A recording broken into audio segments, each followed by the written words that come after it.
Elm Street never boasted the glamour of its name. It was a modest ribbon of asphalt nailed between a shuttered hardware store and a small cemetery, the kind of place that never made the evening news unless a storm tore through.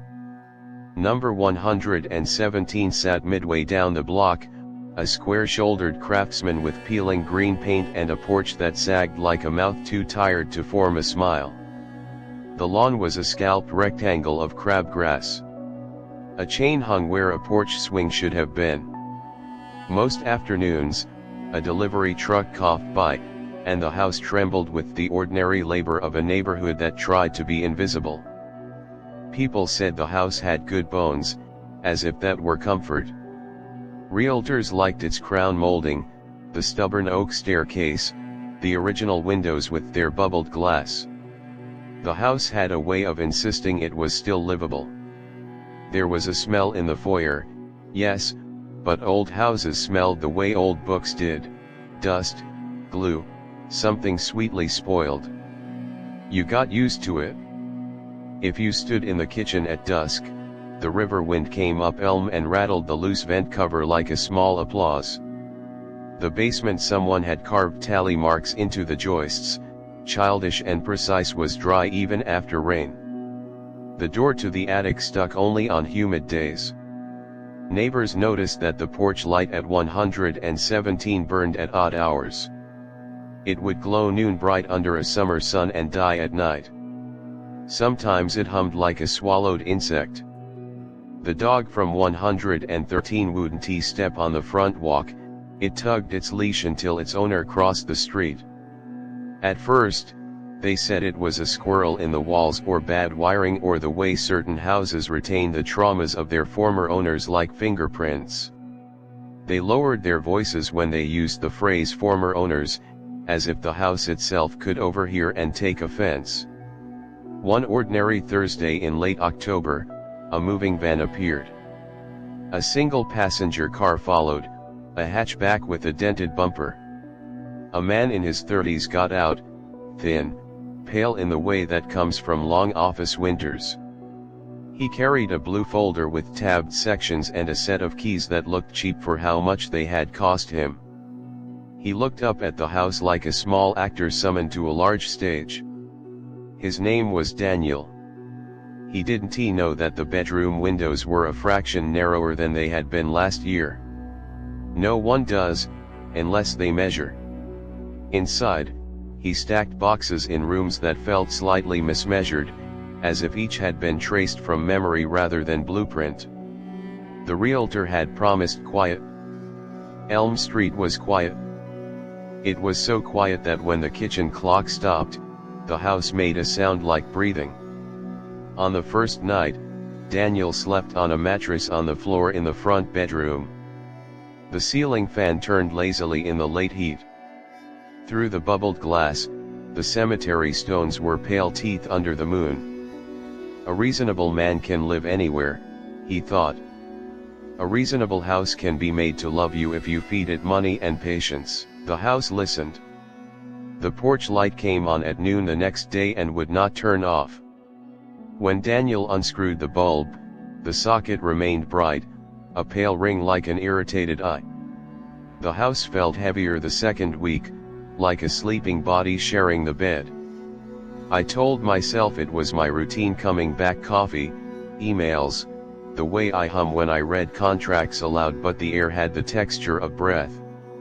It was warmer in the hall than in the rooms, warmer near the attic door than anywhere else, and when I stood beneath the attic hatch, I'd hear what I swore was the faint sound of pacing.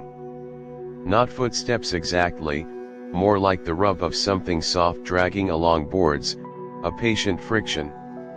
I started cataloging small anomalies because I didn't trust my memory. The kitchen chairs rotated a few degrees night to morning. My phone's level app proved it.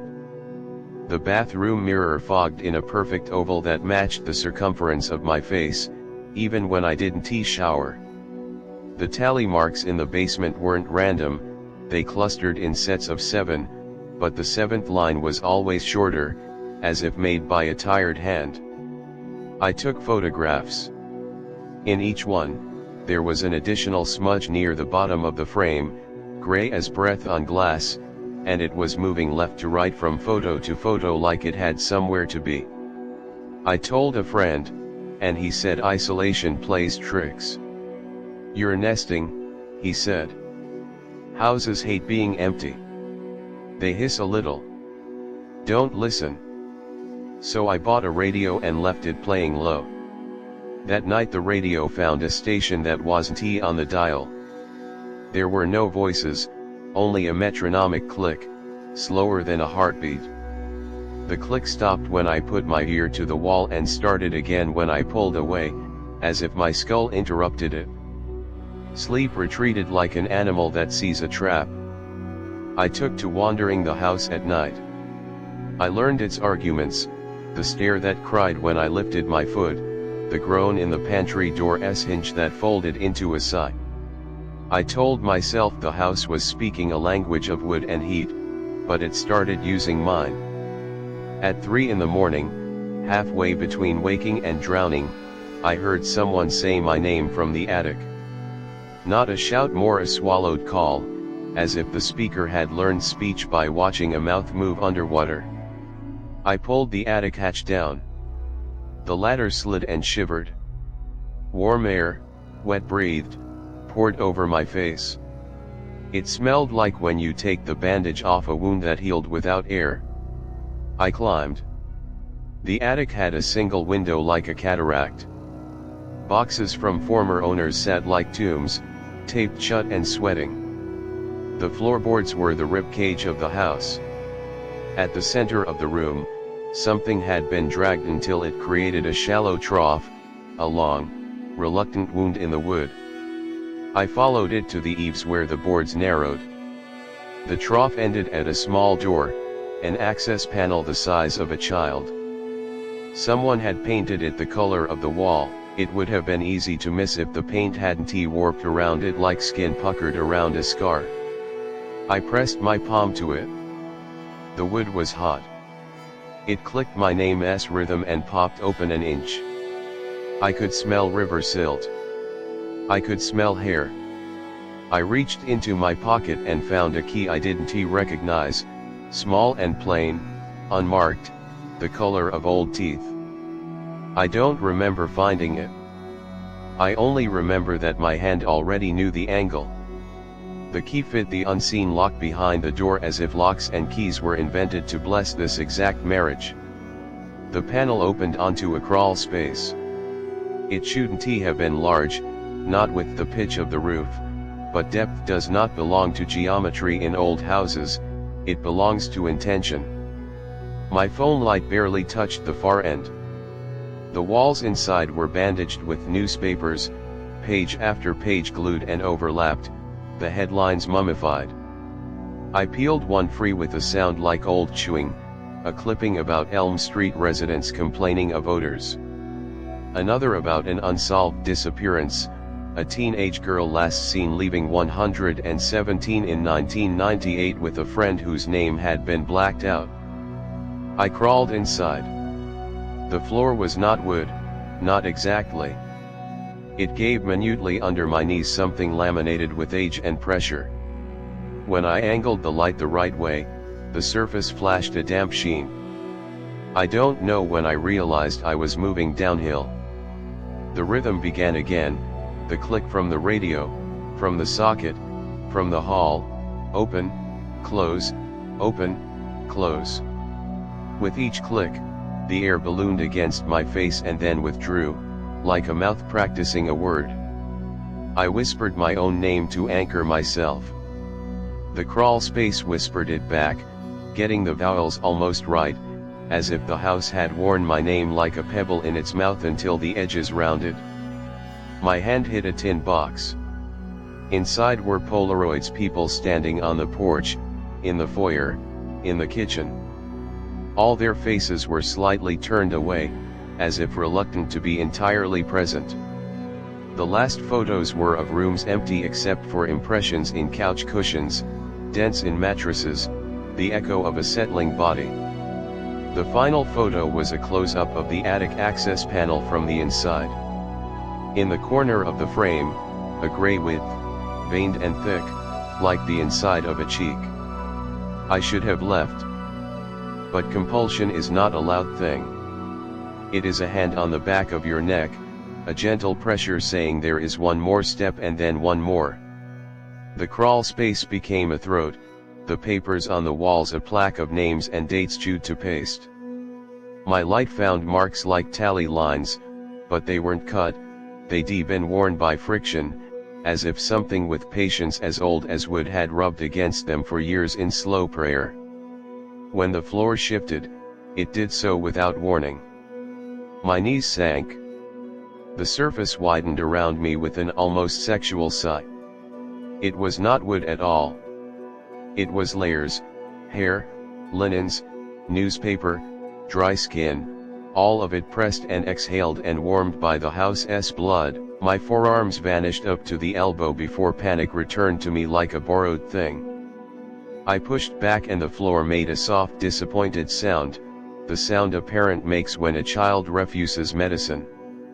I called out, not for help. There is a point beyond which you know no one will come but for the house to stop pretending. What do you want? My voice sounded like a hand slapping meat. The answer came from behind me, from the hatch that should have been visible but was gone. The passage corkscrewed until I faced a door that had not been there, a proper door with a knob and a letter slot, as if I had crawled to a front porch built inside the roof. There was an envelope in the slot. My name in my handwriting. Inside, a folded page torn from my blue folder. A contract of sale. I read the line I had schemed what feels like centuries ago, the property includes fixtures and contents. I had initialed it. Below my initials, in a different hand, a clause I had never seen, what is fixed is content. The ink hadn't dried. Something moved beyond the door, slow and patient. It didn't knock. It pressed. The knob warmed in my palm as if I were ungloved and had held it too long. I opened the door because that is what doors require. On the other side was not a room but a continuation of the throat, a chamber with ribs of lath and plaster. Hanging from the ribs were tags, like those on the keys at a locksmith's, each with a name. Some names were smudged. Some were mine, written over and over until the loops ripped the paper. "Welcome back," a voice said, and I knew it was the house because it didn't come from one place. It arrived from the walls, from the joists, from the warm exhale of the floor.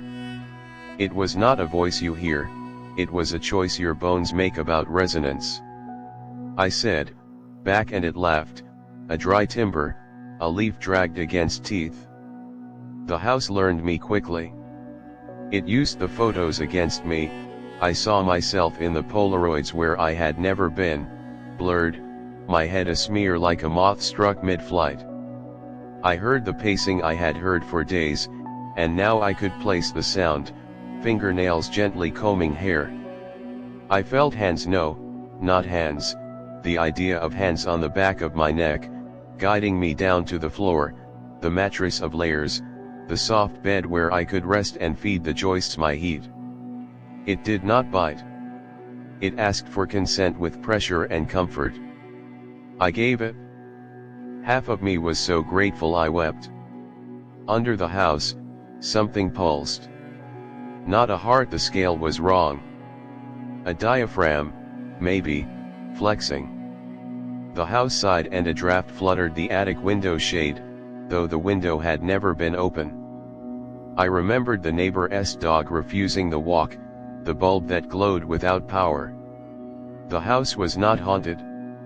It was hungry, but hunger is such a human word.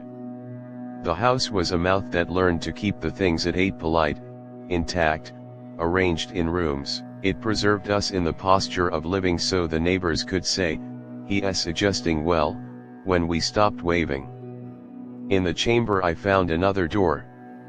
It was not painted like the wall, it was skinned in pages from ledgers, columns of numbers recording electricity, water, bodies. I opened it and found a staircase going down where no staircase could be, its treads made of old door frames. Each riser had a peephole. As I descended, eyes opened in them, one by one, acknowledging, not pleading. At the bottom, I stood in the foyer again. The smell was stronger. The door to the porch was gone. In its place, a wall of plaster as smooth as a healed scar. The radio was still clicking, but now I could hear what hid under the clicks, counting. Sevens. The refrigerator motor hummed and harmonized. The porch chain brushed the siding like a chain across a tongue. Every tally in the basement matched something in the house's body, every seventh one was short because the house paused to taste. In the mirror, I expected to see a man stripped of sleep. Instead, I saw a face fogged in a perfect oval, and when I lifted my hand to wipe it away, the fog did not move. My palm slid across the glass and found no friction, as if I were stroking the inside of the mirror, not the surface. On the other side, my reflection did not copy me. It looked over my shoulder toward the attic door and tilted its head like a dog hearing a pitch I could not. It smiled with my mouth and showed new seams in the gums where my teeth met the house's patience. I understood then the clause I had initialed.